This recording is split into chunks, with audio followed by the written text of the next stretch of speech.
আল্লাহর কিছু হক আছে, আবার বান্দারও কিছু হক আছে না নাই বলেন তো? হাক্কুল্লাহ, হাক্কুল ইবাদ, এর উপরে আমি কিছু কথা আজকে বলতে চাই। ওয়ামা তাওফীকি ইল্লা বিল্লাহ আলাইহি তাওয়াক্কালতু ওয়া ইলাইহি উনীব। সেই মহান রবের প্রতি পূর্ণ ভরসা রেখে আসুন ধীরে ধীরে আমরা আলোচনার দিকে চলে যাই। সম্মানিত ভাইয়েরা, সম্মানিত বন্ধুগণ, আমরা যে কালামের আলোচনা শুনতে এসেছি, এই কালাম পৃথিবীর কোন লেখকের লেখা কি বই? এটা ছিল হলো লাউহে মাহফুজে। লাউহে মাহফুজ থেকে এই দুনিয়াতে পাঠিয়ে দিয়েছেন তিনি কে? নাজিল করেছেন তিনি কে? কত আগে নাজিল করেছেন? 1400 প্রায় 1500 বছর আগে আল্লাহ পাক এই কোরআনে কারীম নাজিল করেছেন। যে সময় কোরআন নাজিল হয়েছে সেই সময় কিন্তু আধুনিক এই অস্ত্রগুলো ছিল না। সেই সময় যুদ্ধ করার জন্য তরবারি ব্যবহার হয়েছে। আজকের দুনিয়া থেকে তরবারির কোনো ব্যবহার আছে? সম্মুখ কোনো যুদ্ধ আছে? না। তথ্য প্রযুক্তির এই চরম উৎকর্ষ সাধনের যুগেও কোরআন যে নাজিল হয়েছে আজ থেকে 1500 বছর আগে, কোরআন যে তথ্য দিয়েছে, বিজ্ঞান যা বলেছে তার সঙ্গে হুবহু মিলে যায়। যেরকম সুবহানাল্লাহ। বরঞ্চ বিজ্ঞান ভুল করতে পারে, সায়েন্স ভুল করতে পারে, কোরআনের কখনো ভুল হতে পারে না। কারণ কোরআনটা কার রচনা? কোরআন তারই রচনা।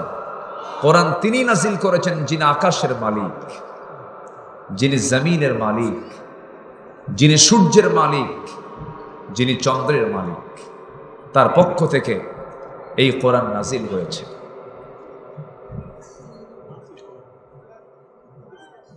এই যে আমি কথা বলছি, মাইক ইউজ হচ্ছে, এটা লোহা।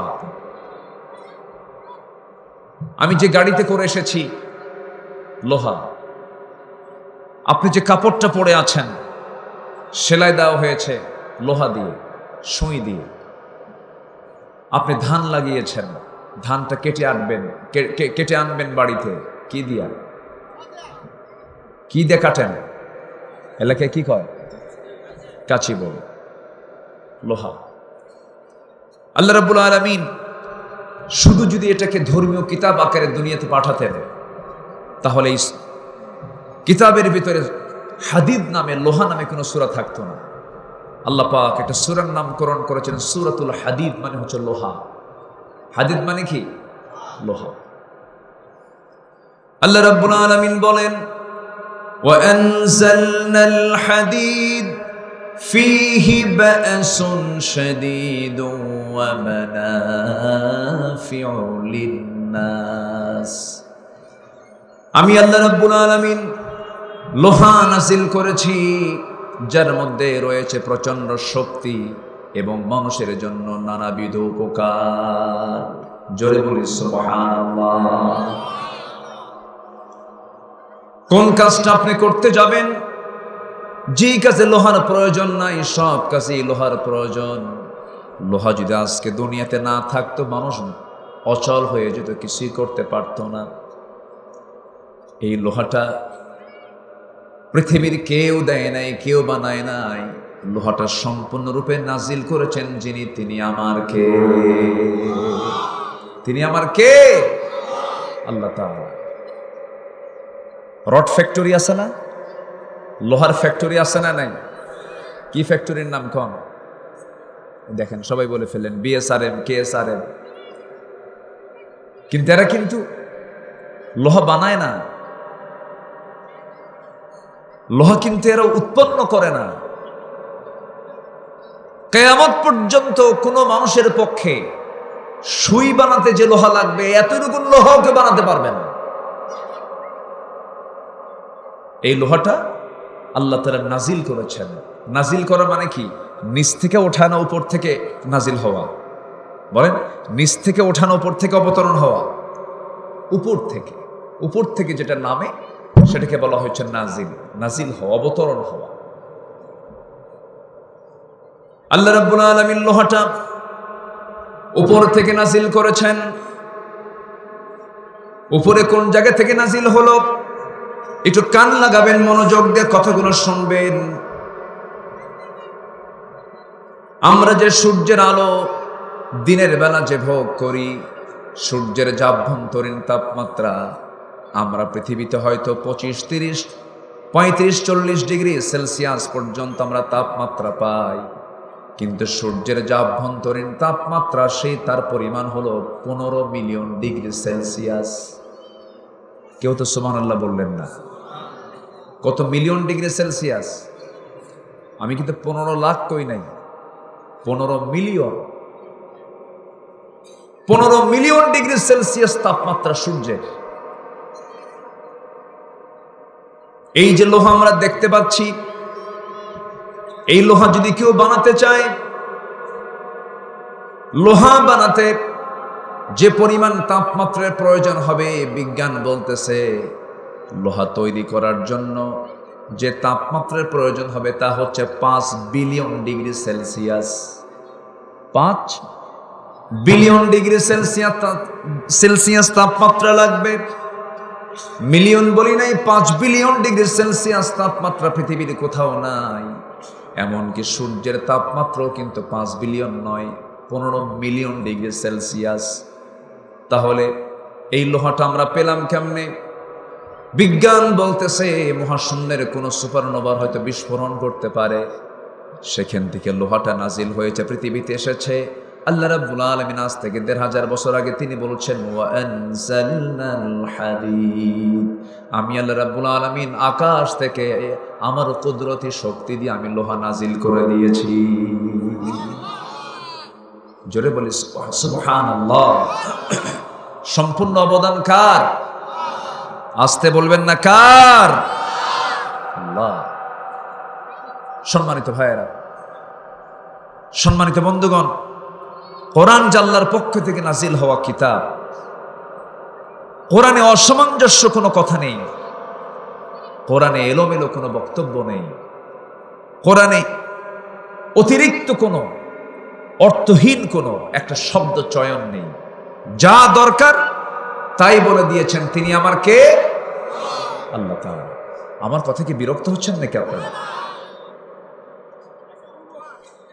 হ্যাঁ, আমি তো এমন একটা উপজেলায় এসেছি যার নামই হলো নিয়ামতপুর। এখানে কোনো গজব আসবে না, বলি আলহামদুলিল্লাহ। গতকাল আমার মাহফিল ছিল হলো বৃহত্তর নোয়াখালী অঞ্চলের ফেনী জেলার পরশুরাম একটা উপজেলা আছে, সেখানে মাহফিল ছিল। দেখেন, উপজেলার নামটা হলো পরশুরাম, এক রাজার নামে, হিন্দু রাজার নামে, রাজা পরশুরাম। কিন্তু আপনারা থানার নামটা কি পেয়েছেন? বলেন বলেন বলেন, নিয়ামতপুর। বলি আলহামদুলিল্লাহ, জোরে বলি আলহামদুলিল্লাহ।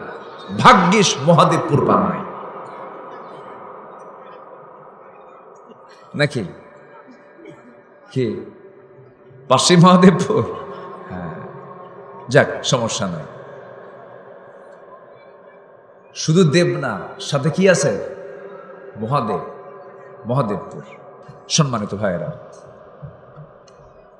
কোরআনে কারীম আল্লাহ রাব্বুল আলামিন যা বলেছেন অতিরিক্ত একটা কথাও তিনি বলেননি। এই যে আল্লাহ তাআলা আমার বডিটা বানায় দিয়েছেন, এটা কি এলোমেলো না সাজানো? বলেন তো, আজ থেকে এলোমেলো না সাজানো? সাজানো দেহ আল্লাহ পাক আমাকে বানিয়ে দিয়েছেন। জোরে বলি সুবহানাল্লাহ। আমার বন্ধুগণ,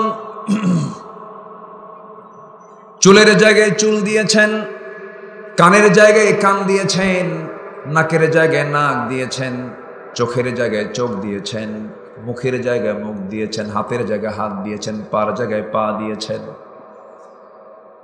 আল্লাহ রাব্বুল আলামিন সাজিয়ে গুছিয়ে সব কিছু তিনি আমার মার পেটের মধ্যে রেখে দিয়েছিলেন আমাকে আপনাকে।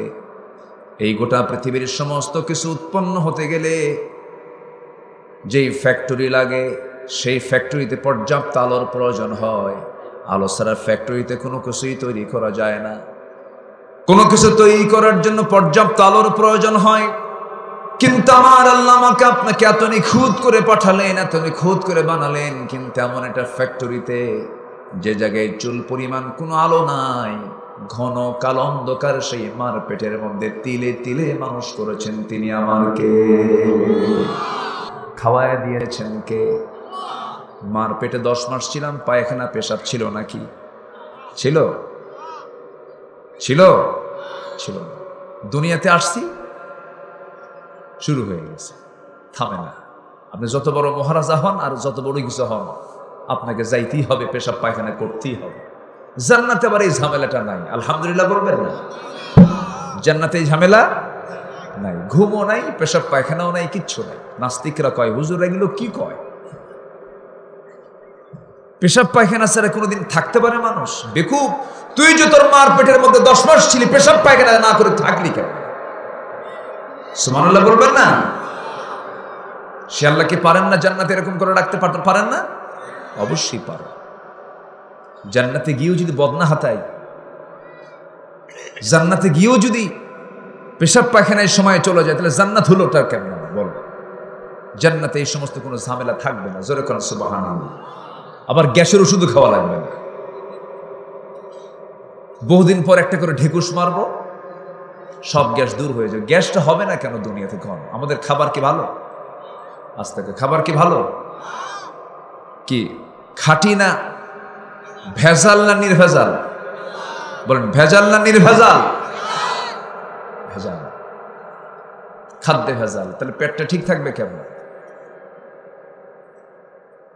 আল্লাহ তাআলা অসুখ যেন না হয় ওষুধও দিয়েছেন, বান্দা তুই এই ওষুধগুলো খা, মৃত্যু রোগ ছাড়া তোর কোনো অসুখ হবে না। আল্লাহ একটা সূরার নামও দিয়েছেন, সূরাতুন নাহল।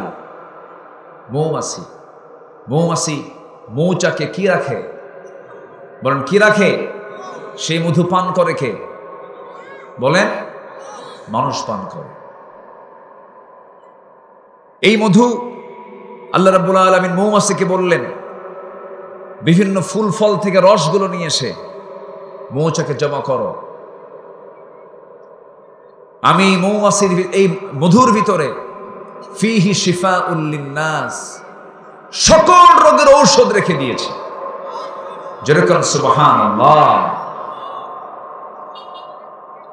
রোগ দিয়েছেন যিনি, রোগের ঔষধ দিয়েছেন তিনি, কিন্তু আমরা ওষুধগুলোকে নষ্ট করে ফেলে দিয়েছি। وَأَوْحَى رَبُّكَ إِلَى النَّحْلِ أَنِ اتَّخِذِي مِنَ الْجِبَالِ بُيُوتًا। আমি মৌমাছিকে ইঙ্গিত করে দিলাম, মৌমাছি সুন্দর করে বাসা বানাও, গাছের ডালে বাসা বানাও, এরপরে বড় বড় প্রাসাদের ছাদের নিচে তোমরা বাসা বানাও, সুন্দর করে বাসা বানায় মধুগুলো সংগ্রহ করো। খবরদার, মধুর ভিতরে যেন কোনো জার্ম না থাকে। এই মৌমাছিগুলো যে মধু আহরণ করে, বিজ্ঞান বলতেছে 550 মৌমাছি প্রায় 20 লক্ষ ফুলের উপরে বসলে পরে মাত্র 1 পাউন্ড মধু তৈরি হয়। যেরকম সুবহানাল্লাহ। 550 মৌমাছিকে 1 পাউন্ড মধু সংগ্রহ করতে নিয়ে তাকে 20 লক্ষ ফুলের উপরে তাকে ভ্রমণ করতে হয়। 1 পাউন্ড মধু তৈরি করতে নিয়ে 14.5 লক্ষ কিলোমিটার পথ পাড়ি দিতে হয়।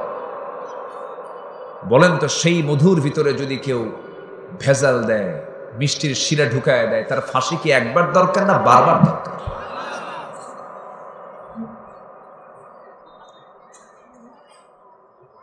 আপনারা কি রাগ করতেছেন নাকি? আমার আলোচনার ধরন একটু ভিন্ন ধরনের, আমি একটু ভিন্নভাবে কথা বলার চেষ্টা করি। আমার ভিতরে আমি চেষ্টা করি অতিরিক্ত অপ্রয়োজনীয় কোনো কথা না বলা।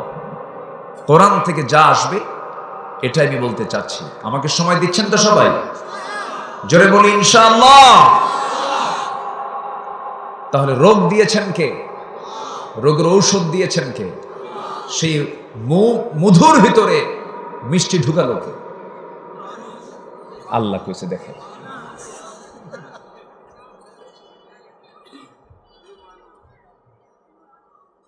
যখন ধরা পড়ে যায় তখন বলে, তুমি মধুর মধ্যে এরকম দিছো কোনো এটা আরো যেন মিষ্টি হয় এই জন্য দিচ্ছে। মৌমাছি যে মধুগুলো আনে তার প্রসেসিংটাকে একটু কান লাগান। আমার আল্লাহ কত রহমান, আমার আল্লাহ কত দয়ালু। মৌমাছি যখন মধুগুলো নিয়ে আসে, বিভিন্ন ফুলে ফলে পড়ে, ওই মধুগুলো ফুলের রসগুলো যখন নিয়ে আসে, সে মুখে বহন করে নিয়ে আসে না, সে পেটের মধ্যে তুলে নিয়ে আসে, সে মধুটাকে কমপ্লিটলি খেয়ে ফেলে। আমাদের স্টমাক, আমাদের পাকস্থলী হলো একটা মাত্র পাকস্থলী, আর মহান রব্বুল আলামিন ক্যাপসুল মার্কা প্রত্যেকটা মৌমাছির পেটের ভিতরে একটা নয় দুইটা পাকস্থলী রেখে দিয়েছেন।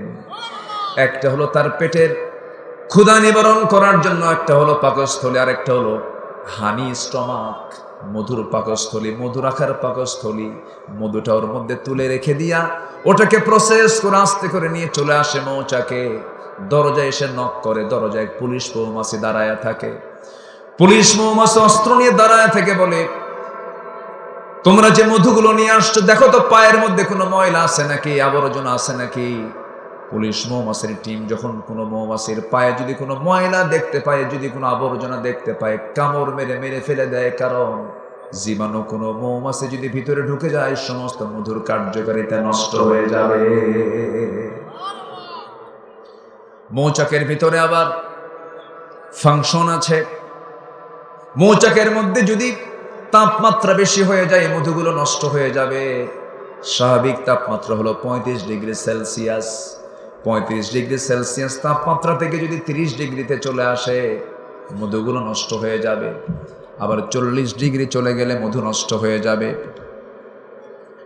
আমার বন্ধুগণ, যখন কমে যায় তাপমাত্রা, তখন করে কি, সমস্ত মৌমাছিগুলো এক জায়গায় হয়ে তারা তাদের দুই পাশের যে ডানাটা আছে, এই ডানা দুইটা সোজা করে যখন ঝাপটা মারে, তাপমাত্রা বৃদ্ধি পেয়ে যায়, 35 ডিগ্রি সেলসিয়াস হয়ে যায়। আবার 40 ডিগ্রি তাপমাত্রা যখন বেড়ে যায়, ভিতরের তাপগুলোকে বাইরে বের করার জন্য ওই সমস্ত মৌমাছিগুলো তাদের পাখাটা উল্টা করে ঝাপটান মারে, ভিতর থেকে বাতাস বের হয়ে আবার 35 ডিগ্রি সেলসিয়াস হয়ে যায়। সেই মধুগুলো বানায় দিলেন। মধু মৌমাছির মাধ্যমে কে খাবে? কে খাবে? আর ভেজাল করে কে? সুস্থ হবে কেমনে? এই মধু জান্নাতে খাওয়ানো হবে। সুবহানাল্লাহ বলবেন না? কি ভেজাল মধু খাওয়ানো হবে? অসুখ হবে না। জান্নাতের মধ্যে দুধের নহর থাকবে। দুধের মধ্যে তো কোনো ভেজাল নাই। এখন কথা বলবো কি? কথা বলবো ভাই? আমি যে ভেজাল ধরে দিচ্ছি, আবার সমস্যা হবে না তো আপনাদের? আচ্ছা, আল্লাহ রাব্বুল আলামিন মধুর নহর রাখবেন। দুধের নহর জান্নাতের মধ্যে রেখে দিয়েছেন, পানির নহর রেখে দিয়েছেন, আরেকটা হলো শরাবের নহর রেখে দিয়েছেন। এমন শরাব আল্লাহ রাব্বুল আলামিন পান করাবেন, এমন ড্রিঙ্কস পান করাবেন, যেই ড্রিঙ্কসটা পান করলে, যে শরাব পান করলে বান্দা জীবন যৌবন ডাবল দ্বিগুণ হয়ে যাবে। কোনোদিন বুড়া হবে না। যেরকম সুবহানাল্লাহ। তাহলে আল্লাহ যা দেওয়ার আমাকে দিয়েছেন, আমার আল্লাহ তার রুবুবিয়্যাতের পক্ষ থেকে, তিনি যে রব আমার, তিনি যে প্রভু আমার, তার দিক থেকে কোনো হক তিনি কি আমার অপূর্ণ রেখেছেন? আল্লাহ আমাকে যা দিয়েছেন তিনি কি কোনো অপূর্ণ রেখেছেন? কিন্তু আমাদের সমস্যা আছে না নাই? আসতে বলবেন, আমাদের সমস্যা আছে না নাই? আমাদের সমস্যাগুলো কি কি একটা একটা করে আমরা বলবো। জোরে বলি ইনশাআল্লাহ। আমার বন্ধুগণ, আল্লাহ কোনো কিছু অপূর্ণ রাখেন নাই। মাথা থেকে পা পর্যন্ত আপনি তাকায় দেখেন, আমার আল্লাহ কোনো কিছুই বাদ দেন না। আমার আল্লাহ বান্দাকে সুন্দর করে জানায় দিচ্ছেন, প্রশ্ন করছেন, আলাম নাজআল লাহু আইনাইনি ওয়া লিসানান ওয়া শাফাতাইনি ওয়া হাদাইনাহু নাজদাইন।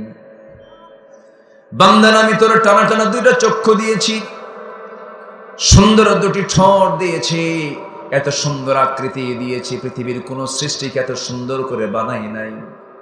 আল্লাহ রাব্বুল আলামিন বলছেন আল্লাযী খালাকাকা ফাসাওয়াকা ফাআদালাক ফি আইয়ি সূরাতিন মা শাআ রাক্কাবাক। শুধু সৃষ্টিকরণের একে আমি সমতা বিধান করেছি, সুন্দর করে বানিয়ে দিয়েছি। আল্লাহ রাব্বুল আলামিন বান্দার সৃষ্টির দিকটা যেমন কোরআনে সুন্দর করে যেমন করে বলেছেন, বিজ্ঞানের সঙ্গে তা মিলে যায়।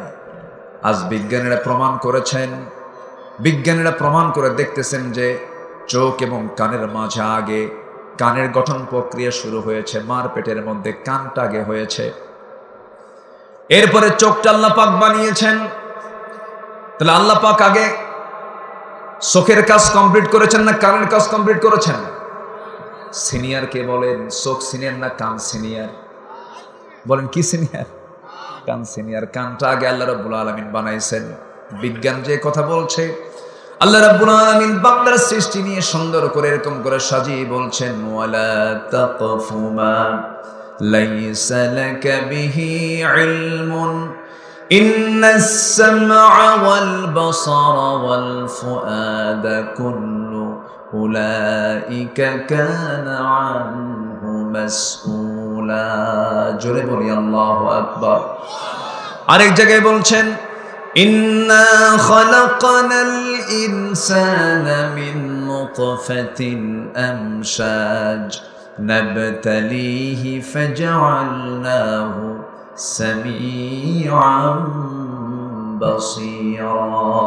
জোরে বলুন আল্লাহু আকবার। আগে সামিআন, এরপরে কি? বাসীরান। আগে কান, এরপরে কি? চোখ। বিজ্ঞান যা বলে কোরআনও তাই বলে। সম্মানিত ভাইয়েরা, বহু কথা এক রাত পেয়েছি, তো কিছু কিছু কথা সংক্ষিপ্ত করে আমাকে বলতে হচ্ছে। সেই কালামে হাকিমের ভিতর থেকে আমি একটা সাবজেক্ট বের করেছি, সেটা হলো হক। আল্লাহর হক আছে না নাই বলেন তো? আচ্ছা, বান্দার হক আছে না নাই? আল্লাহর হকটা কি এবং বান্দার হকটা কি, সে হকটা যদি আমরা জেনে আমল করে যদি যেতে পারি, আল্লাহ রাব্বুল আলামিন ওই বান্দাকে মাফ করে সোজা জান্নাত দিয়ে দিবেন। আর যদি হক নষ্ট করে দুনিয়া থেকে বিদায় হয়ে যায়, আমার আল্লাহ আমাকে কখনো মাফ করবেন না, আমাকে জাহান্নাম যেতে হবে। হকুল্লাহ, আল্লাহর হকটা কি? আল্লাহ রাব্বুল আলামিন সুন্দর করে সূরা নিসার 36 নম্বর আয়াতে বলছেন, ওয়া'বুদুল্লাহা ওয়া লা তুশরিকু বিহি শাইআ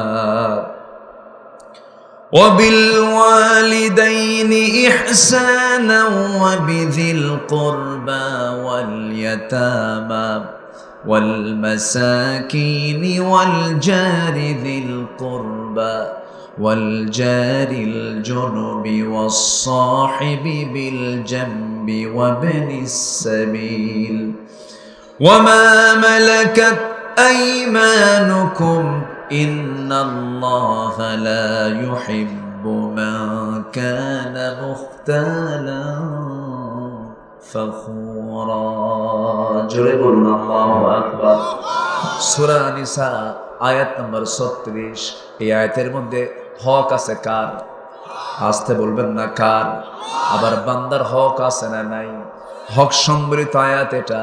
এই আয়াতকে সামনে রেখে আজকে আমি কিছু কথা বলতে চাচ্ছি, হক নিয়ে কথা বলতে চাচ্ছি। হকটা কি? হক হলো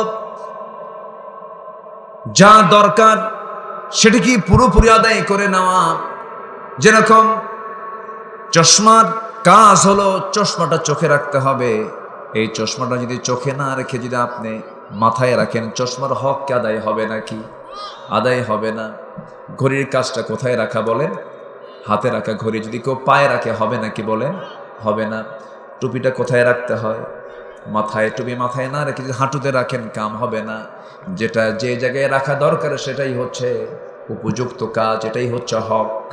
আমার নবীজি একদিন এক সাহাবী মুআজ রাদিয়াল্লাহু আনহুকে বললেন, ইয়া মুআজ, হাল তাদরি হাক্কুল্লাহি আলা ইবাদিহি ওয়ামা হাক্কুল ইবাদি আলাল্লাহ, হে মুয়াজ তোমার কি জানা আছে নাকি বান্দার উপরে আল্লাহর হক কি? আল্লাহর উপরে বান্দার হক কি তোমার জানা আছে নাকি? সঙ্গে সঙ্গে তিনি বললেন আল্লাহু ওয়া রাসূলুহু আ'লামু, আল্লাহ এবং রাসূল এই ব্যাপারে সবচেয়ে বেশি জানেন।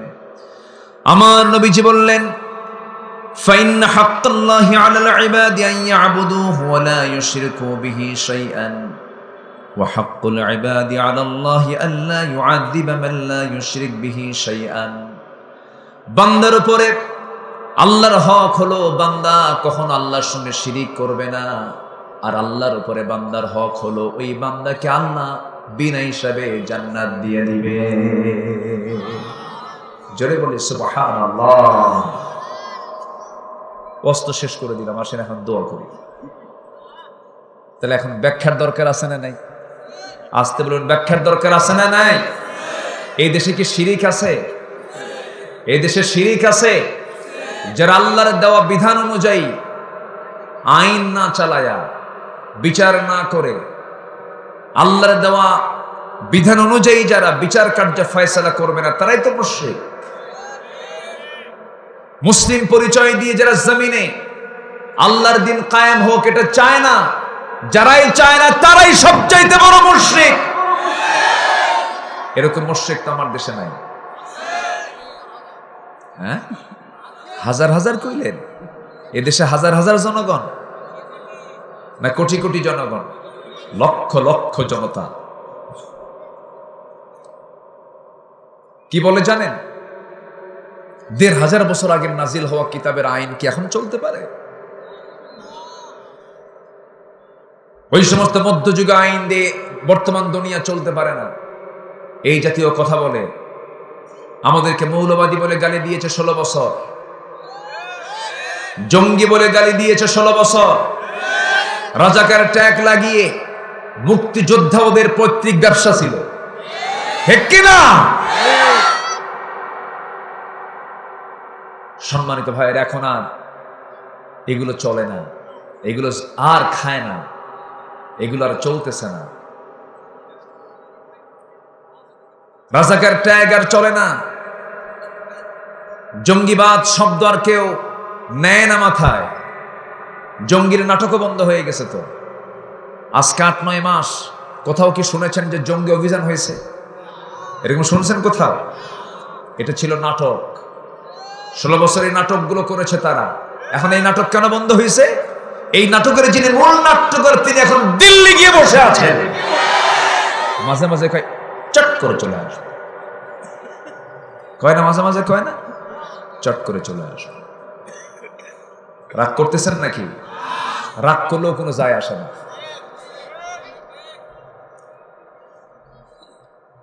মাহফিল করতে দেয়নি আমাদের। কিছু কথা শুনতে হবে, কিছু কথা শোনেন। আমাদেরকে কথা বলতে দেয়নি 16 বছর। মঞ্চে বসলেই ডান পাশে বাম পাশে কিরামন কাতিবিন বসে রাখত।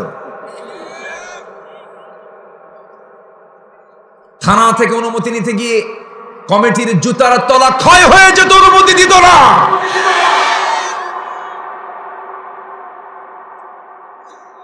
হাজার হাজার আলেম হাফেজদেরকে জেলখানায় আটকে রেখে অমানবিক নির্যাতন করা হয়েছে। অনেক কিছু করেছে ওরা। আল্লামা সাঈদীর মতো মানুষকে, কত বড় সম্পদ তিনি আমাদের এই দেশের, কত বড় সম্পদ ছিলেন। আল্লামা সাঈদীর মতো মানুষকে বিনা অপরাধে জেলখানে আটকে রেখে 13 বছর অন্ধকার প্রকোষ্ঠে রেখে, তাও তাদের রাগ মেটে নাই। দিল্লির প্রেসক্রিপশনে জেলখানা থেকে হসপিটালে নিয়ে ইনজেকশন পুশ করে, পয়জনিং করে তাকে হত্যা করা হয়েছে। এই তাফসীর মাহফিলের এই প্ল্যাটফর্ম থেকে, তারই তৈরি করা এই তাফসীরের মাহফিলের এই প্ল্যাটফর্ম, এই তাফসীরের প্ল্যাটফর্ম থেকে স্পষ্ট ভাষায় জানান দিতে চাই, আল্লামা সাঈদীর খুনের সাথে যারা জড়িত, সকল হত্যার বিচারের পাশাপাশি সবার আগে আল্লামা সাঈদীর খুনের বিচার বাংলার জমিনে হওয়ার সময়ের দাবি। রাজি আছেন কারা কারা? হাত উঁচু করে দেখান মুসলমান।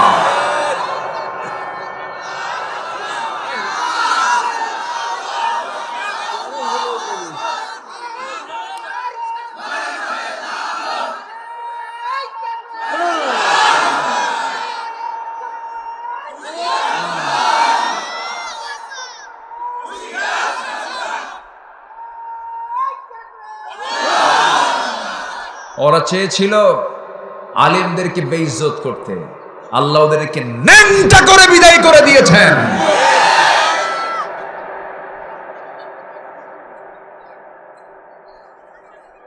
পালানোর রাস্তা পায় না।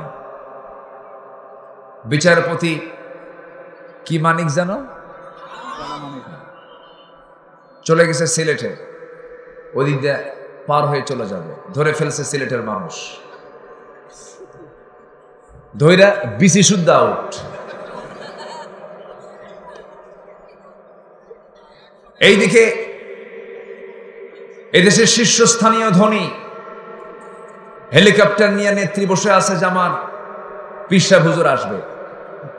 পিসা হুজুর আসে নাই, কারণ পাসপোর্টই নেই, পাসপোর্ট ছাত্রদের হাতে। কি করবে? যাওয়ার তো কোনো উপায় নাই। সবাই তাকে চেনে, মাথা থেকে পা পর্যন্ত সব সাদা, চুল সাদা, দাড়ি সাদা, জামা সাদা, পাজামা সাদা, জুতাটাও সাদা, মানুষটাও সাদা, সুন্দর চেহারা, মনে হয় আকাশ থেকে জিব্রাইল নামছে। পালাবে কোথায়? সবাই চিনে ফেলবে। মাথার চুল কালো বানাইছে, দাড়িটা কাটছে, ভুল করে আবার যে নৌকে চড়ছে। নৌকা থেকে এখন আর নামতে পারে না, নৌকার ভেড়ে না। কোস্টগার্ড ধরে ফেলছে। কোস্টগার্ড ধরে ফেলে বলে, আইনমন্ত্রীকে বলে, স্যার সিনসি চলেন, থানায় চলে। আইনমন্ত্রীকে, আমি কি একা আসছি? আমি তো জামাতের সাথে আসছি। মানে কই যে ওরে ধরো। ওটা কে? মাথার চুল কালো, গায়ে কাপড় চুপড় সব দেয়, সাইজ বাইজ দেখে মনে হচ্ছে তরকারি বেচালো। কে ওটা? ভালো করে দেখো, ওটা ভাং ধরছে, ওটাই দরবেশ। আল্লাহ ওরা চেয়েছিল আলেমদেরকে লাঞ্ছিত করতে, বেইজ্জত করতে। আল্লাহ তাদের জাতির সামনে সবকিছু উলঙ্গ করে ছেড়ে দিয়েছে। আল্লাহ আছেন না নাই? আসতে বলবেন না, আল্লাহ আছেন না নাই? মাথায় রাখতে হবে, আল্লাহ আছেন। জুলুম করা যাবে না। জুলুম করলে এটা হক নষ্ট হয়ে গেল, বান্দার হক কি হলো? নষ্ট হয়ে গেল। আসেন আমরা হকের উপরে কিছু কথা বলি। ওয়াজ কেবল কিন্তু শুরু। কেন রু? ওয়াজ কিন্তু শুরু। থাকে, সময় দিচ্ছেন তো আপনারা আমাকে? জোরে বলি ইনশাআল্লাহ। আমি কিন্তু পুরাতন গায়ে আসি না, আমি নতুন গায়ে আসছি। নওগাঁ কোনোদিন পুরাতন হয় না। এটা নও মানে কি? নতুন। নতুন যে গা, তাকে কি বলে? নওগাঁ। আমার একটা মেয়ে ছোট্টবেলায় জেলার নামগুলো লেখা লাগতো ইংরেজিতে। তো ইংরেজিতে নওগাঁর নাম লিখতে গিয়ে সর্বশেষ মানে অক্ষরটা, সর্বশেষ যে লেটারটা কি হয়? এন। তো নাম এই লিখতে নেই, বলতো আব্বু জেলার নাম হলো নওগাঁ, তো আবার এন লাগাও কেন? বইয়ে টই সবে এন লাগান কেন? কি ঠিক আছে না বলেন? NOAGA কি? হ্যাঁ, GOAN না? ও GON।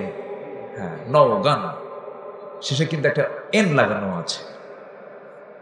ব্যতিক্রম একটা জেলা। বলি আলহামদুলিল্লাহ, ভালো। এই নওগাঁতে মান্দা মহাদেবপুরের একজন বড় আলেমে দিন ছিলেন নাসির উদ্দিন জিহাদি। নাম শুনেছেন আপনারা? হ্যাঁ, আলোচনা করতেন। আমি যে মাহফিলগুলোতে আসতাম, প্রত্যেকটা মাহফিলে তিনি থাকতেন, কথা বলতেন। অত্যন্ত বিনয়ী মানুষ ছিলেন, আল্লাহওয়ালা ছিলেন। আল্লাহ তুমি তার কবরটাকে জান্নাতের নূর দিয়ে মুনাফফার করে দাও। জোরে বলি আল্লাহুম্মা আমিন। সম্মানিত ভাইয়েরা, তাহলে আল্লাহর হক আছে না নাই বলেন তো? কোরআনের আলোকে আল্লাহর হক আজকে আমরা 10টা শুনবো। কয়টা হক শুনবো আমরা? 10টা হক শুনবো। বান্দার হক আছে। কোরআনের আলোকে আমি 6টা ক্লাস করে আমি কথা বলবো। এই 16টা হক আজকে আমরা শুনে যাব। জোরে বলি ইনশাআল্লাহ। আমার বন্ধুগণ, নাম্বার 1 হলো আল্লাহর সঙ্গে শিরিক করা যাবে না। শিরিক করা মানে হলো জান্নাত হারিয়ে ফেলা, জান্নাত শেষ হয়ে যাবে, জান্নাত পাওয়া যাবে না। আল্লাহ রাব্বুল আলামিন সুন্দর করে বান্দাকে সুস্পষ্ট করে জানিয়ে দিচ্ছেন, ইন্নাল্লাহা লা ইয়াগফিরু আন ইউশরাকা বিহি ওয়া ইয়াগফিরু মা দুনা যালিকা লিমান ইয়াশা ওয়া মান ইউশরিক বিল্লাহি ফাকাদ দাল্লা দালালান বাঈদা। সূরাতুন নিসা আয়াত নাম্বার 116। আল্লাহ রাব্বুল আলামিন ওয়াদা করে বলছেন, মহান রাব্বুল আলামিন বান্দার সকল গুনাহ maaf করবেন, শিরকের গুনাহ maaf করবেন না। ওয়া মান ইউশরিক বিল্লাহি ফাকাদ হারামাল্লাহু আলাইহিল জান্নাহ। যে ব্যক্তি শিরক করবে তার জন্য জান্নাতটা বাজেয়াপ্ত হয়ে যাবে। আমার বন্ধুগণ, শিরকের ধারে পাশেও যাওয়া যাবে না। শিরক তেমন একটা গুনার নাম, পিঁপড়া হাঁটলে যেমন টের পাওয়া যায় না, বান্দা যখন শিরিক করে বান্দা নিজেও টের পায় না কেমন করে আমি শিরিক করে ফেললাম। শনিবারে বাঁশ কাটা যাবে না, মঙ্গলবারে বিয়ে হওয়া যাবে না, সকালবেলা বাকি দেওয়া যাবে না। এগুলো মনে হয় নওগাঁ জেলায় না? ও আছে, এখানেও আছে। কোন হাদিসে আসছে? সিয়াসিতের হাদিসে মনে হয় আসছে এগুলো। বান্দার বদনজর থেকে, ছোট্ট বাচ্চা বদনজর থেকে বাঁচার জন্য মা করে কি? কপালের কোনায় লাগায় দেয় কি? টিপ লাগায় দেয়। আমাকেও হয়তো দিছে ছোটবেলায়, আপনাকেও দিয়েছে ছোটবেলায়। দাদি লাগায় দিয়েছে, নানি লাগায় দিয়েছে। দাদিকে গিয়ে আপনি প্রশ্ন করবেন, দাদি ছোট্টবেলায় যে তুমি টিপটা লাগায় দিছো কেন? বদনজর থেকে বাঁচার জন্য। দাদি পাইছো কোথায়? আমার দাদি লাগাইছে। তাহলে এটা কি নবীর হাদিস না দাদির হাদিস? কি বলেন বলেন, দাদির হাদিস কি সহি নাকি না নবীর হাদিস সহি? নবীর হাদিস সহি। বদনজর থেকে বাঁচার জন্য কোনো টিপ লাগানো যাবে না। টিপ লাগায় বদনজর থেকে বাঁচা যাবে না। বদনজর থেকে বাঁচার জন্য বলতে হবে, সবাই বলুন, কুল আউযু বিরাব্বিন নাসি মালিকিন নাসি ইলাহিন নাস মিন শাররিল ওয়াসওয়াসিল খান্নাস আল্লাযী ইউওয়াসওয়িসু ফি সুদুরিন নাস মিনাল জিন্নাতি ওয়ান নাস। আমার নবীজির উপরে কুফরি কালাম করা হয়েছিল। নবীজি 6 মাস সুখে সুখে গেলেন। নবীজির মাথার চুল, লম্বা লম্বা চুল নিয়ে 11টা গিরা দিয়েছিল। কয়টা গিরা দিয়েছিল বলেন? 11টা গিট দিয়ে পাহাড়ের পাদদেশে পাথরের নিচে চাপা দিয়ে রেখেছিল ওই সমস্ত জাদুঘররা। জাদু নবীর উপরে যখন করা হলো, সেহের করা হলো, নবীজি জানা জিনিস বলে যান, শোকে কাঠখড়ি হয়ে গেলেন। বিশ্ব নবীর উপরে যখন এরকম জাদুর ছোঁয়া যখন লাগানো হলো, আল্লাহর পক্ষ থেকে ওই 11টা গিট ছোটানোর জন্য আল্লাহ রাব্বুল আলামিন 11টা আয়াত নাযিল করলেন। ফালাক আর নাস, জোরে কান সুবহানাল্লাহ। সকল প্রকার অনিষ্ট থেকে বাঁচার জন্য বাচ্চা, আপনি মানুষ, এক কথা, যে কোনো অস্বস্থা, যে কোনো অস্বস্থা থেকে বাঁচতে হলে আল্লাহ পাক দিয়েছেন সূরা ফালাক আর কি? সূরা নাস। সূরাতুল ফাতিহার সাথে থাকবে। আমরা হুজুরদের কাছে যাই, ছোট্ট যখন ছিলাম মনে আছে, কিছু হলে পরি, জ্বর আসলেও কোনো সমস্যা হলে ভয় পেলেই মা বলতেন, বাজান যা হুজুরের কাছে যা, ঝাড়ফুঁক দিয়ায় হুজুরের কাছে যেতাম। কিন্তু হুজুররা খুব চালাক। যখন হুজুরদের কাছে গিয়ে বলতাম, মা পাঠায় দিছে, আপনি একটু আমাকে ঝাড়ফুঁক করে দেন, কিন্তু হুজুর আস্তে আস্তে বলতো। এখনো হুজুররা কি জোরে জোরে কয় না আস্তে আস্তে কয়? আস্তে আস্তে কয়। আস্তে আস্তে বলতো, দোয়াটা পইরা ফু দিয়ে দিত। কিন্তু বড় হয়ে টের পেলাম হুজুররা যে জোরে জোরে না বলে আস্তে আস্তে বলে, এটার কারণ কিন্তু অন্য কিছু নয়, যা কিছু বলে মনে মনে সব হলো সূরা ফাতিহা। বুঝলেন নাকি? সূরা ফাতিহার ফালাকার নাস যদি জোরে জোরে বলে তাহলে তার আসবে না ফুক দিতে, কেউ তো আমিই জানি, আপনার কাছে আইসা আমার লাভটা হলো কি? জি সম্মানিত ভাইয়েরা, তাহলে বিয়ের দিন যদি বৃষ্টি হয়, ওই লোকের নাকি সারা জীবন চোখের পানি ফুরায় না। এরকম কিছু কথা আছে না নাই বলেন তো? আসতে বলবেন না, আছে না নাই? ভাঙ্গা আয়নায় মুখ দেখলে ওর কপাল কখনো সাঙ্গা হয় না। এই আছে না নাই? আছে না? এমনি একটা বাজে কথা বলে, এমনি একটা বাজে কথা বলে। বরঞ্চ এটা বলতে পারেন, যে কোনো কাজ শুরুতে যদি বিসমিল্লাহ না বলে তার কোনো বরকত নাই, বরঞ্চ তার উল্টা কয় বিসমিল্লাহ গলত। কি কয়? বিসমিল্লাহর কোনো গলদ আছে নাকি? বিসমিল্লাহ বলে কোনো ভুল আছে? এগুলো শিরক, এগুলো শিরকের দিকে আমরা যাব না। তবে হ্যাঁ, সবার কাছে আমি সুস্পষ্ট ভাষায় জানান দিতে চাই, সবচাইতে জটিল শিরক হলো যে বান্দা মুসলিম পরিচয় দেওয়ার পরেও যে আল্লাহর আইনকে জমিনে বাস্তবায়ন হোক এটা চায় না। আমার কথা কি বুঝতেছেন? যারা আল্লাহর দেওয়া বিধান অনুযায়ী যারা বিচার চায় না তারা হলো মুশরিক। এটা কি আব্দুল্লাহ আল আমিনের ফতুয়া না আল্লাহর ফতুয়া? এই ফতুয়া কে দিয়েছেন?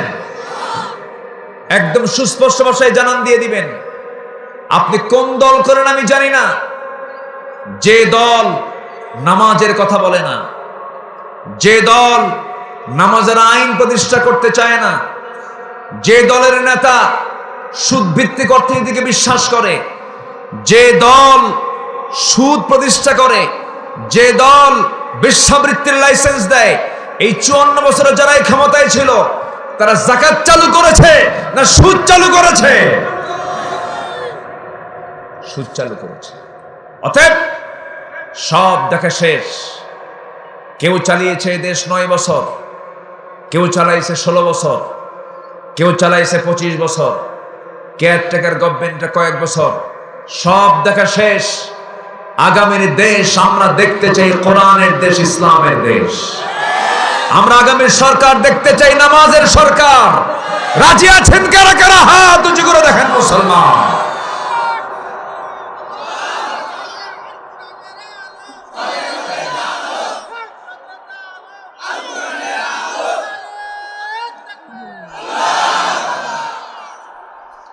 মন খারাপ করলেন নাকি? আজকে যদি নামাজ রাষ্ট্রীয় পর্যায়ে কায়েম হতো, আজকে আমার দেশের নামাজি হতো 90% নামাজি হতো। নামাজ পড়ে মাত্র 5 জন। 100 জনে কয়জন? 5 জন। আর বাকি 95 জন, এর মধ্যে আবার কিছু মুরিদ আছে, বছরে বছরে গরু নিয়ে যায় দরবারে। এরকম কিছু মুরিদ আছে না নাই? যারা দরবারে গরু নেয় তার আরেক বলদ, যারা ছাগল নিয়ে যায় তার আরেক রাম ছাগল।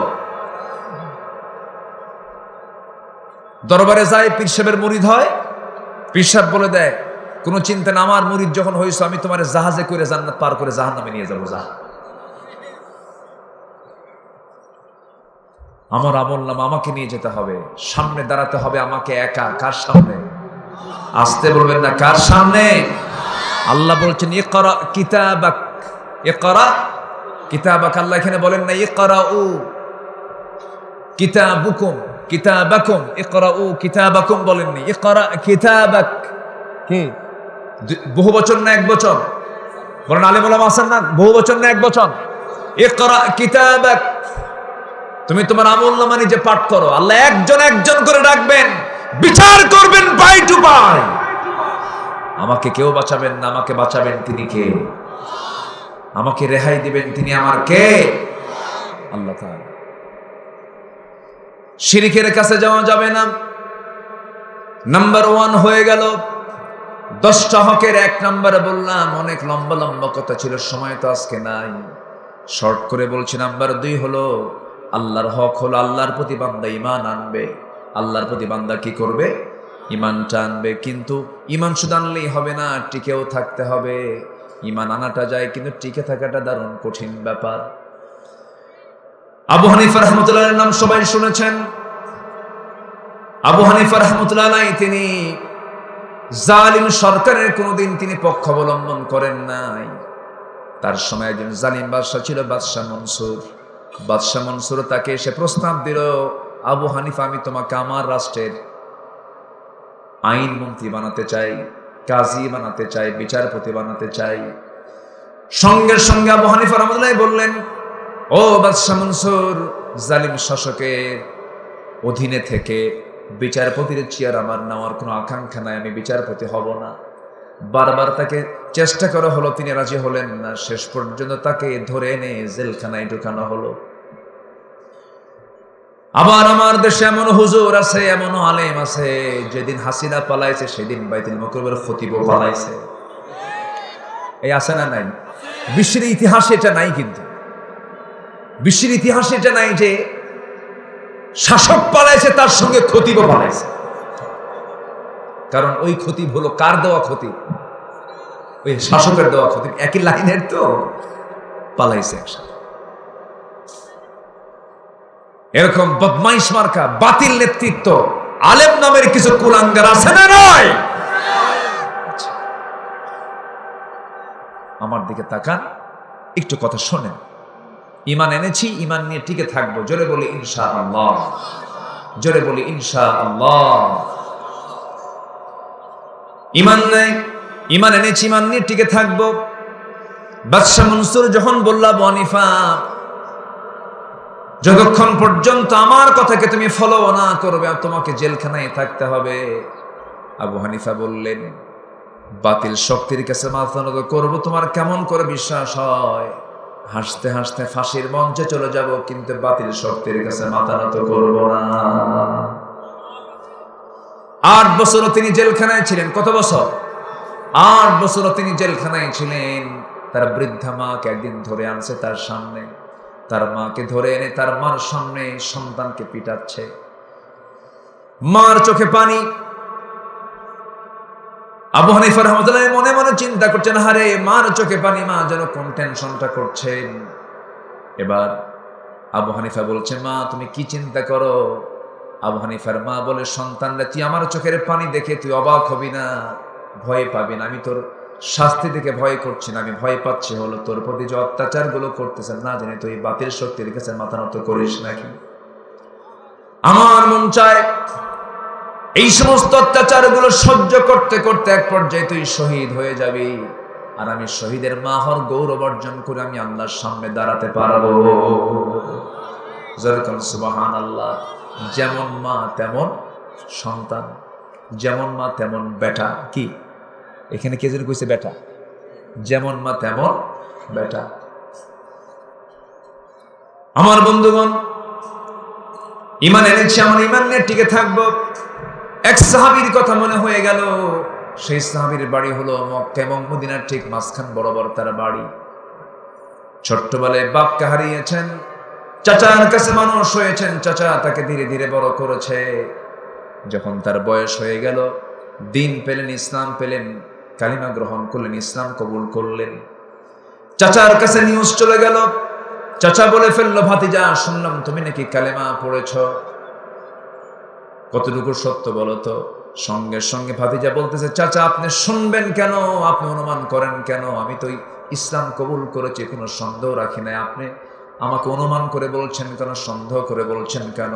আপনি শুনে নেন, আশহাদু আল্লা ইলাহা ইল্লাল্লাহু ওয়াহদাহু লা শারীকা লাহু ওয়া আশহাদু আন্না মুহাম্মাদান আবদুহু ওয়া রাসূলুহু। হেদায়েতের মালিককে বলেন, আসতে বলবেন, হেদায়েতের মালিককে।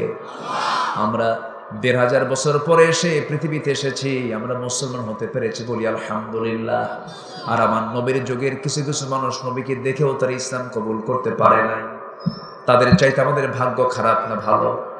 বলেন বলেন বলেন বলেন। আবার অতি উৎসাহী কিছু লোক আছে, বলে আহারে জন্ম যদি আমার নবীর সময় হতো, কত সুন্দর নবীকে দেখতাম। তখন আমি বলি, তুই যদি আবু জেহেল হইতি। কি কথা বলছেন? তুই যদি আবু জেহেল হইতি তাহলে কি করতি? আমরা বড় ভাগ্যবান, ঈমান এনেছি, মুসলিম পরিবারে জন্ম নিয়েছি, বাপটাকে মুসলমান পেয়েছে, আমরা বড় ভাগ্যবান, এটাকে টিকে রাখতে হবে। তবে হ্যাঁ, খ্রিস্টানের ছেলে খ্রিস্টান হতে পারে, বৌদ্ধের ছেলে বৌদ্ধ হতে পারে, ইহুদির ছেলে ইহুদি হতে পারে, ব্রাহ্মণের ছেলে ব্রাহ্মণ হতে পারে, কিন্তু মুসলমানের সন্তান মুসলমান হতে পারে না যদি তার মধ্যে ঈমান না থাকে। ঈমান আনতে হবে, ভালো করে ঈমানের গুণগুলো নিজের মধ্যে উপস্থিত করতে হবে। আমার দেশে কিছু কিছু লোকের নামই আছে হলো ঈমান আলী, নামাজ পড়ে না। নাম হলো ফজর আলী, ঘুম থেকে ওঠে সকাল 10টায়। সকাল 10টায় ঘুম থেকে ওঠে, নাম রাখছে কি ফজর আলী। ঘুম থেকে ওঠে কটার দিকে? 10টার দিকে। নাম হলো আতর আলী, গোটা গায়ে গাজার গন্ধ। নাম কি? নাম হলো আতর আলী, গাজার গন্ধ গোটা গায়ে। নাম হলো হিম্মত আলী, সাইকেলের চাকা বাসুলি শীত হয়ে পড়ে। নাম হলো খোকা মিয়া, বয়স হলো 80 বছর। নাম হলো বাদশাহ মিয়া, ভিক্ষা করো। নাম দিয়ে করবেন কি? নাম দিয়ে কোনো কাজ হবে না, বংশ দিয়েও কোনো কাজ হবে না।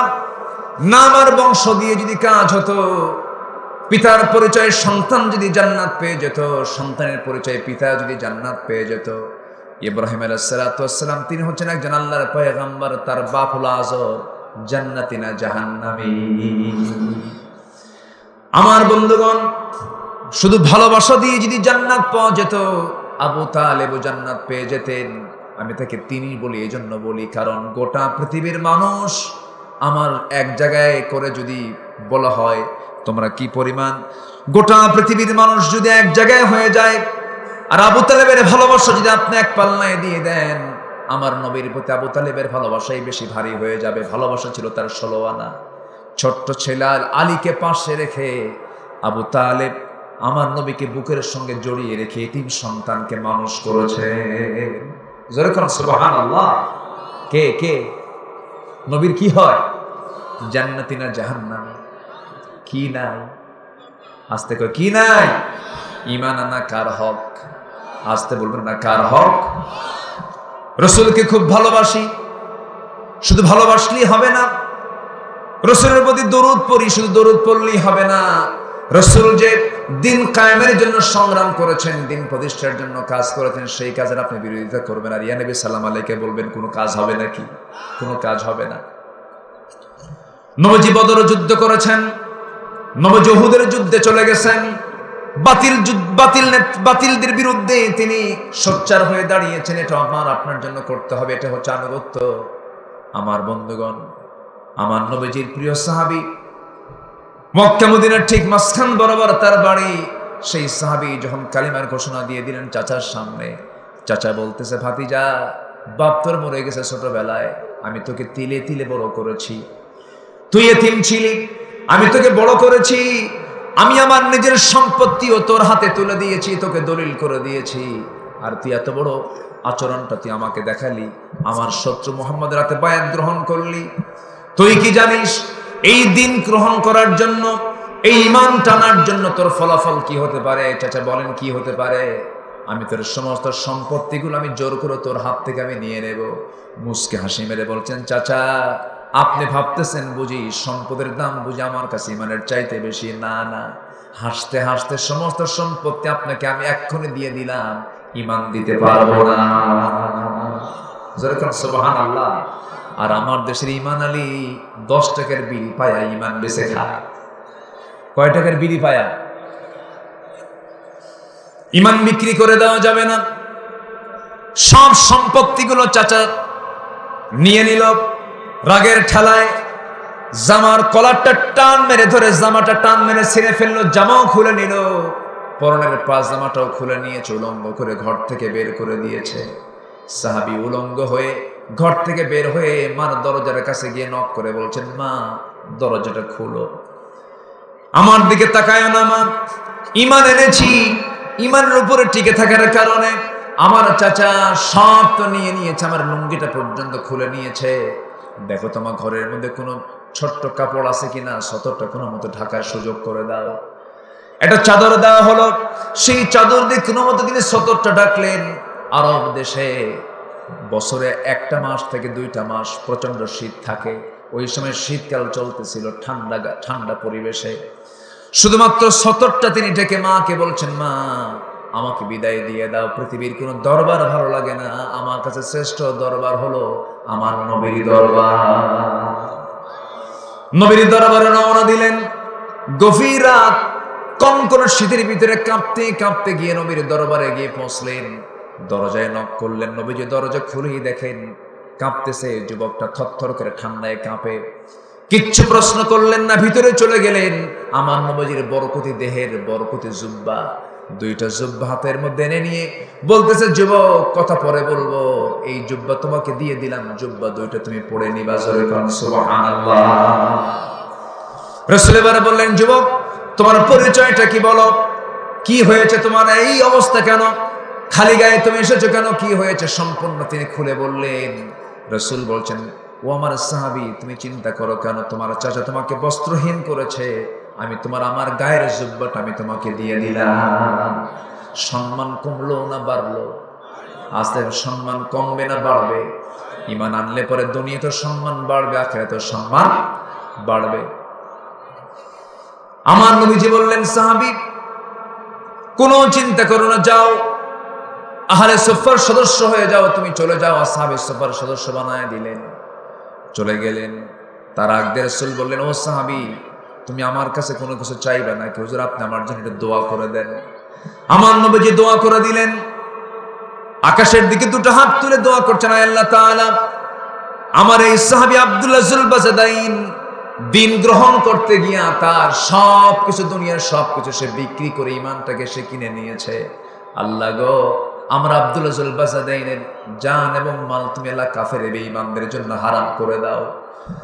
সাহাবী মনক্ষুণ্ণ হয়ে বলছেন, ইয়া রাসূলুল্লাহ আপনি আমার জন্য এমন উল্টা দোয়া করলেন কেন? কাফের বেঈমানদের জন্য জানমাল হারাম করে দেন, যদি আপনি আমার জন্য, আমি শহীদ হব কেমনে? আমি তো শহীদ হতে চাই। কাফেররা যদি আমাকে না মারতে পারে আমি শহীদ হব কেমনে? নবীজি কেঁদে কেঁদে বলছেন, আব্দুল্লাহ রে, ওয়া ইম্মা তাআলা ফিরাশিহি, তোমার মওত যদি বিছানায় হয়ে যায় আমার আল্লাহ তোমাকে শহীদের দরজা দিয়ে দিবে। ওই সাহাবী চলে গেলেন। সাহাবায়ে কেরামদের মাঝে কোরআন যখন তেলাওয়াত করতেন, চিৎকার করে করে কোরআন তেলাওয়াত করতেন, সাহাবীদের কষ্ট হয়, সাহাবীরা এতে বিরক্ত হতেন। নবীর কাছে এসে একদিন বললেন, হুজুর এমন একজন সাহাবী আমাদের কাছে এসেছেন নতুন, এত জোরে জোরে চিৎকার করে কোরআন পড়ে আমাদের ডিস্টার্ব হয়, আপনি যদি একটু বলে দিতেন কে? আব্দুল্লাহ। রাসূল সঙ্গে সঙ্গে বলছেন, ওই আমার সাহাবীরা খবরদার, আব্দুল্লাহর তেলাওয়াতে তোমরা বাধা দিও না, কারণ আব্দুল্লাহ ঈমান আনতে নিয়ে তার বড় বেগ পেতে হয়েছে, ঈমান আনতে নিয়ে তার দুনিয়ার সব কিছু বিক্রি করে দিতে হয়েছে। সে জোরে জোরে পড়ে, ঈমানের জোশে পড়ে, ঈমানের চেতনার কারণে জোরে জোরে সে কোরআন তেলাওয়াত করে, তোমরা তাকে কেউ বাধা দিও না। আমার নবী ওই সাহাবীকে নিয়ে কোন এক যুদ্ধের ময়দানে মদিনা থেকে রওনা করলেন।